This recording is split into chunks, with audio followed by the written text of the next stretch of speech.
Hare Krishna Mataji, you can start. ओम अज्ञानतिमिरन्धस्य ज्ञानाञ्जनशलाकया चक्षुरुन्मिलितमेन तस्मै श्री गुरवे नमः. We'll continue reading Srila Prabhupada Lilamrita book chapter 6. In the Katha Upanishad, it is ordered that one must approach the bona fide guru who is not only well versed in all the scriptures of the world, but is also the realized soul in Brahman, the Absolute, in order to learn the science of absolute truth. So also it is instructed in the Bhagavad Gita as follows. Tadvidhi pranipatena pariprasnena sevaya upadikshyanti te jnanam jnanina tattvadarsinam. Bhagavad Gita, Order 34. But I know that you never underwent such transcendental teaching except some severe penances which you invented for your purpose, as you have invented so many things in the course of experimenting with the relative truths. You might have easily avoided them if you had approached the Guru as above mentioned. Recognizing Mahatma Gandhi's godly qualities and austerities, Abhay requested him to employ his moral elevation for surrendering to the absolute truth. Abhay urged him to get out of politics immediately. But your sincere efforts to attain some godly qualities by austerities, etc., surely have raised you to some higher platform which you can better utilize for the purpose of the absolute truth. If you, however, remain satisfied with such temporary position only and do not try to know the absolute truth, then surely you are to fall down from the artificially exalted position under the laws of nature. But if you want really to approach the absolute truth, and want to do some real good to the people in general all over the world, which shall include your ideas of unity, peace, and nonviolence, then you must give up the rotten politics immediately and rise up for the preaching work of the philosophy and religion of Bhagavad Gita without offering unnecessary and dogmatic interpretation on them. I had occasionally discussed this subject in my paper Back to Godhead, and a leaf from the same is enclosed here with for your reference. I would only request you to retire from politics at least for a month only, and let us have discussion on the Bhagavad Gita. I am sure thereby that you shall get a new light from the result of such discussions, not only for your benefit, but for the benefit of the world at large, as I know that you are sincere, honest, and a moralist. Awaiting your early reply with interest, yours sincerely, Abhay Charan De. There was no reply. A month later, Gandhi announced that he would fast until death unless India made a payment of 550 million rupees to Pakistan, a previous condition of the partition agreement. At first, Hindu refugees from Pakistan demonstrated outside Gandhi's darkened room, chanting, "Let Gandhi die."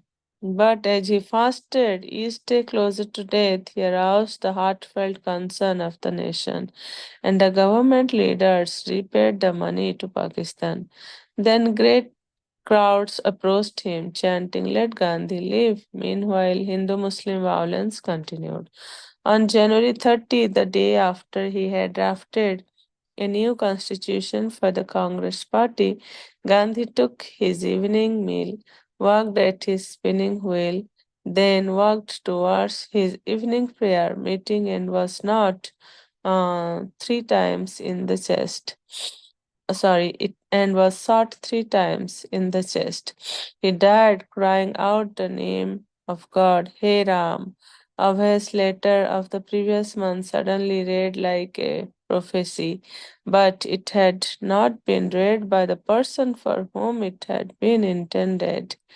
When the directors of the Mahatma Gandhi Memorial National Fund invited suggestions on how to commemorate Gandhi's life and work, Abhay wrote to them and simultaneously to Vallabhbhai Patel, India's Deputy Prime Minister, proposing the Gandhian way to use the funds.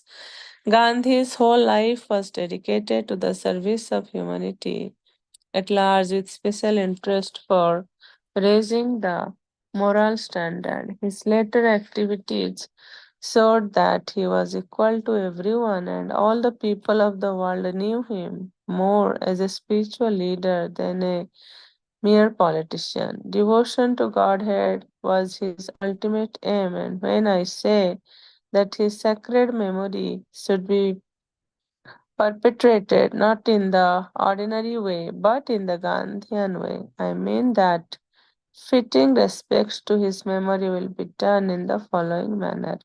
Abhay wrote of a Mahatma Gandhi rarely described Gandhi as a Vaishnava. Despite his pressing political activities, Gandhi had never missed his daily prayer meetings in the evenings. Even at the time of his assassination, he had been on his way to attend his daily kirtan. Abhay stressed that it was because of Gandhi's regular participation in congregational prayer that he had been strong in his work to raise the moral standard of humanity.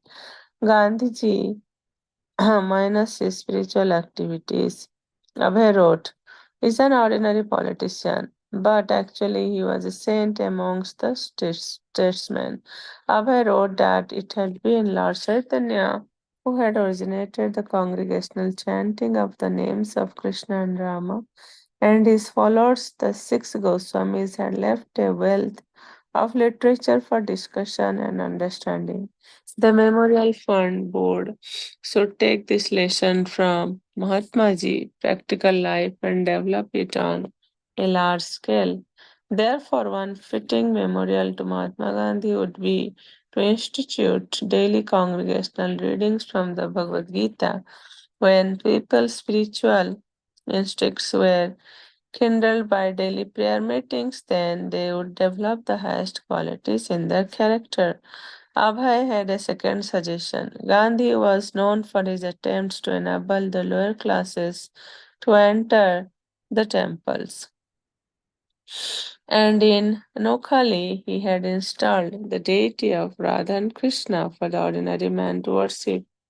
Although this was generally taken as a side issue of Gandhi's work, Abhay took it as the essence that Gandhi's was a theistic movement. Abhay explained that although there were hundreds and thousands of temples in India, they were not being properly managed, and therefore educated citizens were neglecting them.